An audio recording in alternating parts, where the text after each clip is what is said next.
So we continue with our discussion of canonical ensemble. Today we'll be solving problems, okay, only problems. Here is an example.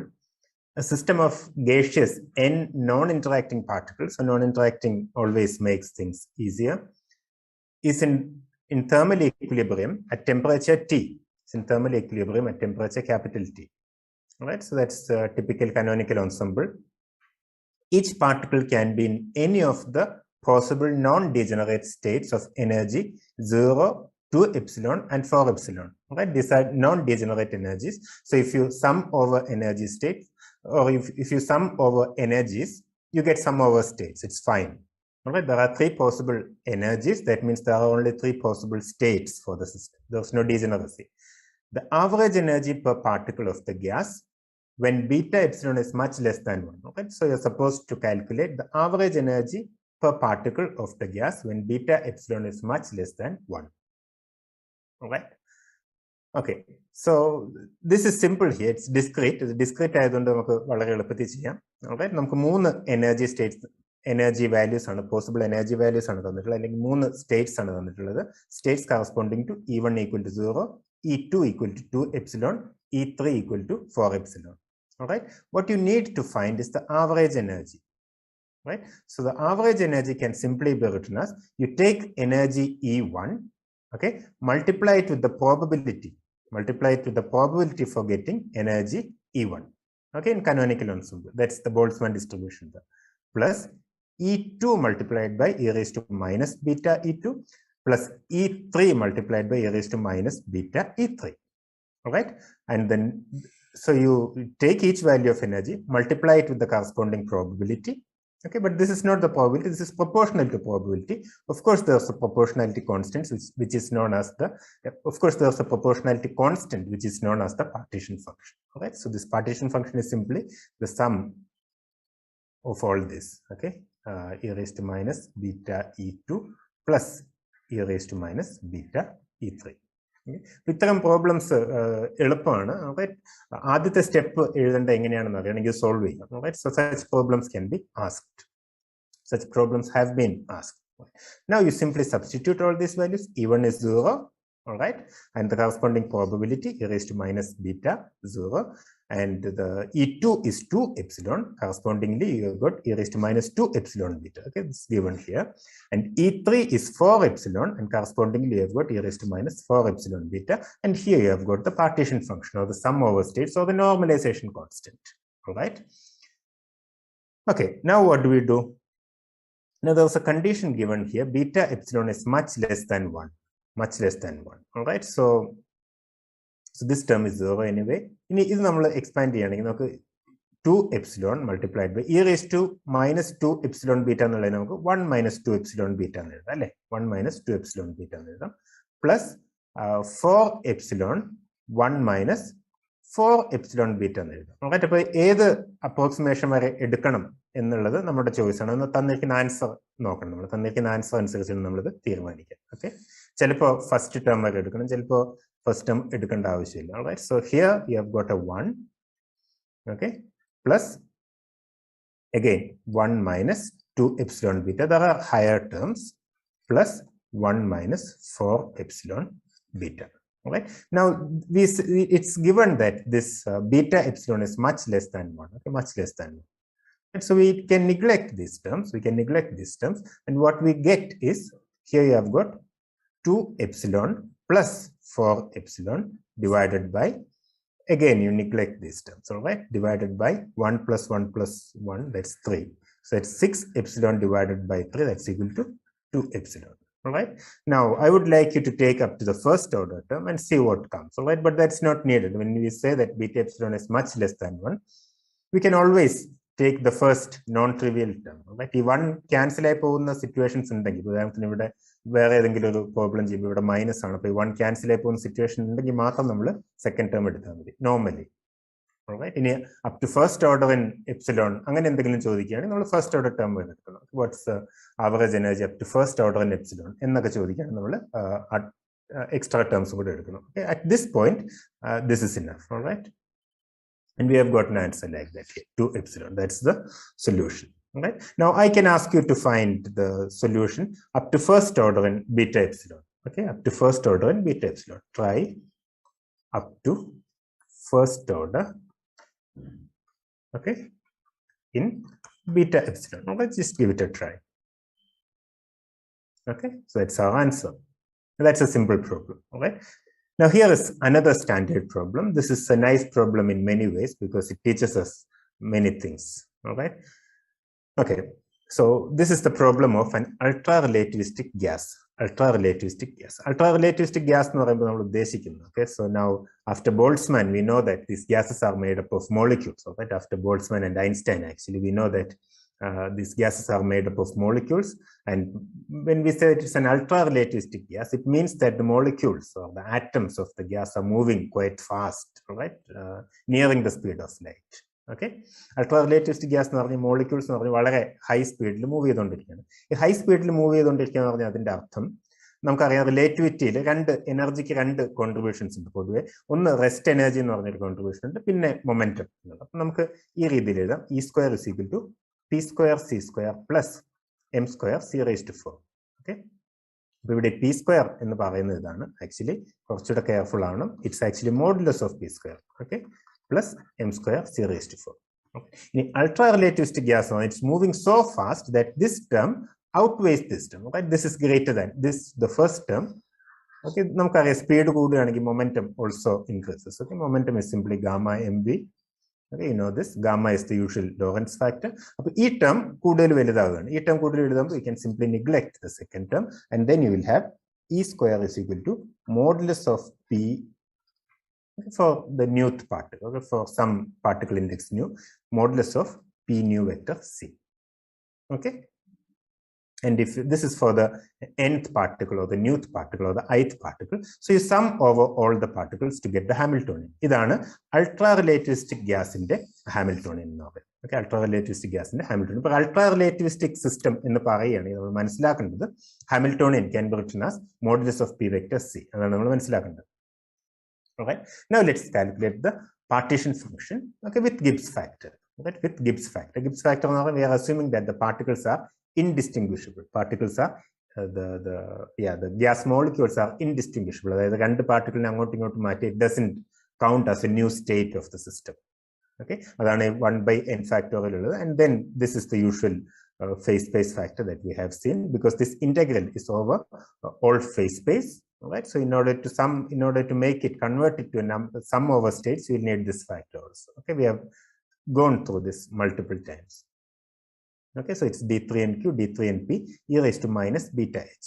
All right, this is the Hamiltonian. Now you just substitute for this Hamiltonian. You would have sum over nu to n, and nu equal to 1 to n. The particles are parasper interact. There is no interaction term. But now we can do h summation over nu equal to 1 to n modulus of P nu C എന്ന് എഴുതാം. Okay, ഇങ്ങനെ എഴുതി കഴിഞ്ഞാൽ ഇനി ഇവിടെ ശരിക്കും this is an exponential അല്ലെ. Exponential a plus B എന്ന് പറയുന്നത് in usual classical mechanics e raised to a multiplied by e raised to b അല്ലെ. ഓക്കെ, അതുപോലെ ഈ sum over nu equal to 1 P nu C എന്ന് പറയുന്നത് ഈ എക്സ്പൊണൻഷ്യലിന്റെ ഉള്ളിലാണ് വരുന്നത്. So you can take this and write it as a product here. Okay, that's exactly what we'll do here. Okay, so the partition function, this factor is there, and this integration is trivial. Okay, d3nq.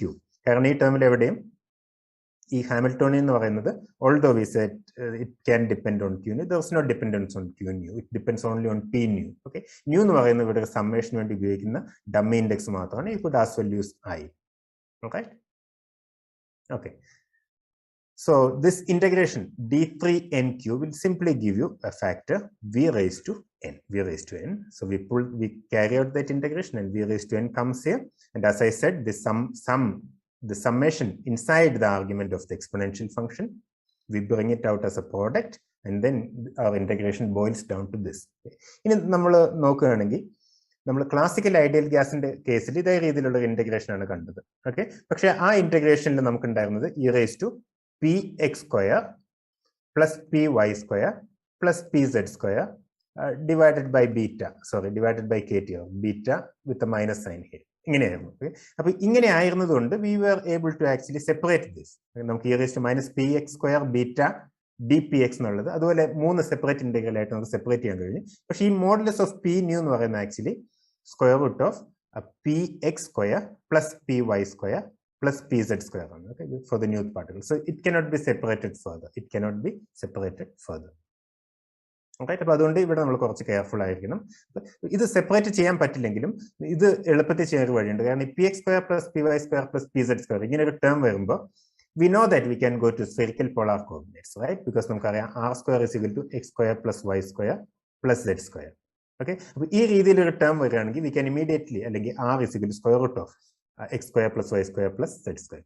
ഈ രീതിയിലുള്ള terms വരികയാണെങ്കിൽ automatically it's convenient to go to spherical polar coordinates. Okay, that's exactly what we'll do. അപ്പോൾ ഇത് you can imagine this as the radius of a momentum sphere. Okay, sphere in momentum space.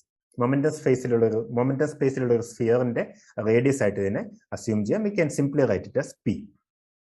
Alright, നമ്മളിവിടെ R എന്ന് എഴുതുന്നതിന് സമാനമായിട്ടാണ് ഇവിടെ P എന്ന് എഴുതുന്നത്. Okay, ഇനി നമുക്കറിയാം ഈ ഡി ക്യൂബ് പി എന്ന് പറയുന്നത് D cube P vector. Okay, D cube ഇവിടെ this means that it's okay okay, it means that it has all this combination. Cartesianil എടുക്കുകയാണെങ്കിൽ this means that it is dpx dpy dpz. Okay, that's what it means. Spherical polar എടുക്കണം നമുക്ക് തൽക്കാലം എങ്ങനെ എഴുതാം? dqp എന്നുള്ളതിനെ എങ്ങനെ എഴുതാം? Volume element spherical polar coordinates നമുക്കറിയാം. We can write it as dp. Okay, ഈ എന്താണ് നമ്മൾ ലെങ്ത്തിന്റെ ഡയമെൻഷനുള്ള ടേംസ് എടുത്ത് എഴുതിയാൽ മതി എന്ന് പറയും. Okay, that's the easiest way to think about it. Okay, and then you will have what do you say, p d theta. Okay, p d theta, because d theta itself നോക്കുമ്പോൾ ലെങ്ത്തിന്റെ ഇതായിരിക്കില്ല. അപ്പോൾ p d theta, and then there is p sin theta d phi അല്ലെ, spherical polar coordinates. അപ്പോൾ നമ്മൾ സാധാരണ എഴുതുന്നതിനെ dr r d theta r sin theta d phi എന്ന് എഴുതും. Okay, ഇതേ കാര്യം മൊമെന്റം സ്പേസിൽ എഴുതിയതാണ്. Okay, so this becomes there's p here, p square, so this becomes integral. So this becomes dqp becomes p square dp d theta, let's say sin theta d theta d phi. Okay, in this integration sin theta d theta d phi. Okay, കാരണം നമുക്കറിയാം ഈ ടേമിന്റെ ഉള്ളിൽ വരുന്നത് ഈ radius term മാത്രമാണ്. P x square അല്ലെങ്കിൽ നമ്മൾ consider ചെയ്ത മൊമെന്റം സ്ഫിയറിന്റെ റേഡിയസ് മാത്രമാണ്. തീറ്റ ഫൈ വരുന്നില്ല, because this is p x square plus p y square plus p z square. Right, that's p square. അപ്പോൾ നമുക്ക് എന്ത് ചെയ്യാം? ഈ തീറ്റ ഇന്റഗ്രേഷൻ ക്യാരി ഔട്ട് ചെയ്യാം. തീറ്റ ഇന്റഗ്രേഷൻ d phi ഇന്റഗ്രേറ്റ് ചെയ്യുമ്പോൾ നമുക്കറിയാം അതിന്റെ റേഞ്ച് 0 to 2π ആണ്. തീറ്റയുടെ റേഞ്ച് 0 to π ആണ്. അപ്പോൾ ആ theta integration phi integration carry out ചെയ്ത് നമുക്ക് കിട്ടുന്ന ടേം എന്ന് പറയുന്നത് 4π എന്നായിരിക്കും. Okay, you can check that. Alright, so this integration boils down to z of t comma v comma n is equal to v raised to n by n factorial h raised to 3n. Okay, and then this becomes 4π. This is an angular part മാത്രം integrate ചെയ്തെടുത്താണ്. This comes from this integral sin theta d theta d phi. Okay, 0 to 2π for phi and 0 to π for theta. Okay, ഇത് ചെയ്ത് കഴിയുമ്പോൾ കിട്ടുന്ന ടേമാണ് 4π. ബാക്കിയുള്ള terms എല്ലാം എടുത്ത് എഴുതുകയാണെങ്കിൽ നമുക്കറിയാം സ്ഫിയർ എടുക്കുമ്പോൾ അതിന്റെ റേഡിയസിന്റെ റേഞ്ച് എന്ന് പറയുന്നത് 0 to infinity ആണ്. ഓക്കെ, കാരണം നമ്മൾ സ്ഫിയർ എടുക്കുമ്പോൾ the radius this radius starts from 0, so it's from 0 to infinity, not from minus infinity to infinity. So it becomes 0 to infinity p square dp e raised to minus beta cp. Now this integration is something that we are familiar with from gamma functions. അപ്പോൾ നിങ്ങൾ gamma functions പഠിച്ചിട്ടുണ്ടെങ്കിൽ ഓർമ്മയുണ്ടെങ്കിൽ ഇങ്ങനെയുള്ള ചില formulas ഉണ്ട്. Gamma of new is integral 0 to infinity e raised to minus x raised to nu minus 1 dx. Okay, ഇതൊരു standard form ആണ്. അപ്പോൾ gamma of new വരികയാണെങ്കിൽ നമുക്ക് വെറുതെ ന്യൂ മൈനസ് 1 ഫാക്ടോറിയൽ എന്ന് എഴുതിയാൽ മതി. ഇപ്പോൾ e raise to minus x എന്നിങ്ങനെയുള്ള രീതിയിലെല്ലാം വരികയാണെങ്കിൽ it's easier to write it in terms of the gamma function. So what we do here it's will write beta c p is equal to x. Okay, we'll write beta cp is equal to x. All right, and then we see that p square is equal to x square divided by beta c. Sorry. So let's make the substitution. Beta cp is equal to x. All right. So p is equal to x by beta c, and dp is equal to dx by beta c. So from here p square becomes P square becomes x square by beta square c square. Okay, with the substitute here, p square x square by beta square c square varum. Even beta c varum. With the this simply become 1 by beta c cube that you can pull outside, and what you are left with is this. Okay, 1 by beta c cube e raised to minus x, p square contribution x square dx. Okay. Now you can compare this directly with your gamma function here. Okay, x raised to nu minus 1 in the stand x square. So you can say that nu minus 1 is 2. So nu is equal to 3. Now, if you have an integral of this form, we know that this is gamma of nu, or gamma of 3 in this case. So that's why we have a gamma of 3 here. Now, what's gamma of 3? Gamma of 3 or gamma of n generally is simply n minus 1 factorial. All right. Okay, so then this gives you just a factor of 2. Just a factor of 2. So finally, we substitute already 4 pi already 4 pi but always to n and factor 2 1 by beta c cube. So that will become 8 pi from here. 8 pi 1 by beta c whole cube, and there is raised to a power of n, because we are talking about an n particle system. Okay. So this elegant h raised to 3n. So this simply becomes this. Okay, so we have got the partition function. We have done the difficult part. We have done the integration. Okay, integration pala techniques are okay, exercise integration integral minus infinity to infinity e raised to minus ax square dx equal to square root of pi by a. I want you to prove this result using the gamma function. Okay, that's just 2 steps, but you do it. Convince yourself that this result is correct. Okay, gamma function helpful. This integration appears directly in many cases, so this also is useful. Okay, so we will 0 to infinity, minus infinity to infinity. This is an even function of x, so we can simply write as 0 to infinity and twice. Okay, you do that, and then you make the same substitution that we did just before some time, and you'll see that the result appears here. You may also have to use this result. Okay, gamma of 1 by 2 is square root of pi. Okay, so I want you to do that. Now we have the difficult part is over. We have got the n particle partition function of the system. Okay. Partition function Helmholtz free energy can be directly found out from it. It's minus kt log z. Okay, minus kt log of partition function. In the log, we have Stirling formula. Okay, log. Okay, log z. Log z log 1 by n factorial. Okay, so let me just write it like log of a by b log of a minus log of b. Right?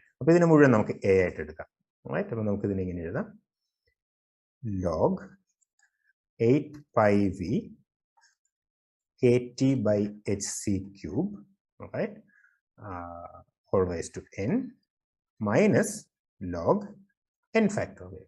Okay, so this becomes now n log 8 pi v kt by hc cube. Okay, minus, now we use the Stirling approximation, which we can always use in the thermodynamic context because n is huge. Okay, we are talking about a large number of molecules. So this becomes n log n minus n. That's Stirling approximation. Okay, there are, yeah, this approximation is fine. We can use this. Right? So if you want to get rid of this bracket, with a minus with a plus. Okay, good. Ini n log something n log something. Right? Combine n common it's log of a minus log of b all over again. So you can write as n log 8 pi v by n kt by hc cube. Beta equal to 1 by kt. Okay, plus n. That's your log set. Okay, so the Helmholtz energy is minus kT log z. So you'll have a minus kT here. Okay, and minus kT here, minus n kT. I hope I got all this minus signs correct. If not, you can check. All right, maybe it's possible that I might have missed a minus sign, but I think it's correct. Okay, so you pull this minus n kT outside, minus n kT എടുത്തു കഴിഞ്ഞാൽ ഇവിടെ 1 എന്നുള്ള term ആണ് വരിക. Okay, so it's 1 plus log what was. So I think we did it correctly. Okay, that's the Helmholtz free energy.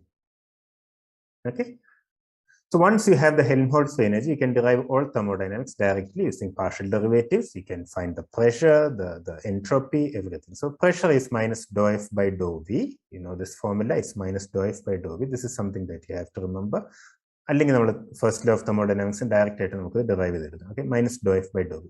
പിന്നെ ഇതിന്റെ derivative എടുക്കുന്നത് വളരെ സിമ്പിൾ ആണ്. കാരണം ഈ ടേമിൽ മാത്രമാണ് വി ഉള്ളൂ അല്ലെ, വേറെ ടേമിലൊന്നുമില്ല. അപ്പൊ ഇത് ജസ്റ്റ് ഒന്ന് ഞാൻ ചെയ്ത് കാണിക്കാം. This is minus N K T. Okay, ഇനി ലോഗ് ഡെറിവേറ്റീവ് എടുക്കുമ്പോൾ നമ്മൾ എന്ത് ചെയ്യണം? It's 1 by 8 pi v by n kt by hc cube. Okay, കാരണം log x ന്റെ ഡെറിവേറ്റീവ് എടുക്കുമ്പോൾ അത് 1 by x ആണ്. So now you have to take the derivative of whatever is inside here. Okay, ഇതിന്റെ ഡോ ബൈ ഡോ എടുക്കുമ്പോൾ നമുക്ക് ഇത് മാത്രമേ ഉള്ളൂ, ബാക്കിയെല്ലാം കോൺസ്റ്റൻസ് ആണ്. So 8 pi by n kt by hc cube. Okay, so you see that except for this all right, okay, except for this v, everything else cancels. Okay, so it's like minus nkt by v, and then dou f by dou v, right? But our pressure is minus dou f by dou v, so it's simply nkt divided by v, or we get the usual result, pv is equal to nkt. Okay, so this is the ideal gas rule. That's correct still. Okay, നമ്മൾ classical ideal gas relativistic ആയാലും non relativistic ആയാലും എടുത്തു കഴിഞ്ഞാൽ you get the same ideal gas equation. Okay, now you have to find the derivative minus dou f by dou t in order to find the entropy. Dou f by dou t ചെയ്യുമ്പോൾ കുറച്ച് നമ്മൾ ശ്രദ്ധിക്കണം. Okay, കാരണം right, you see that there is a t sitting here, there's a t sitting here, and there's a t sitting here. So you have to use the product rule. We have to use the product rule. The rest is exactly the same. Only thing is that you have to first keep this thing constant and then take the derivative of this, and then you have to take the derivative of this and take this thing constant. There will be two terms. You can do this, simplify. Okay, it's easy. You can try, and you get this result. Okay, that's entropy. All right. Chemical potential, again, simply dou f by dou n. Okay, that's also easy. ഇവിടെ n appear ചെയ്യുന്നത് ഇവിടെയുണ്ട്, ഇവിടെയുണ്ട്, ഇവിടെയുണ്ട്. Okay, maybe you can multiply it directly and then it simplifies. Okay, so you get also the chemical potential. നമ്മൾ ചെയ്തത് ideal gas ആണ്, classical ideal gas ആണ്, പക്ഷേ അൾട്രാ റിലേറ്റിവിസ്റ്റിക്. നമ്മൾ ക്ലാസിക്കൽ എന്ന് പറയുമ്പോൾ ഉദ്ദേശിക്കുന്നത് ക്വാണ്ടം മെക്കാനിക്കൽ അല്ല എന്നുള്ള അർത്ഥത്തിലാണ്. So it's relativistic gas, ultra relativistic gas. We have done and we have got equation of state etcetera.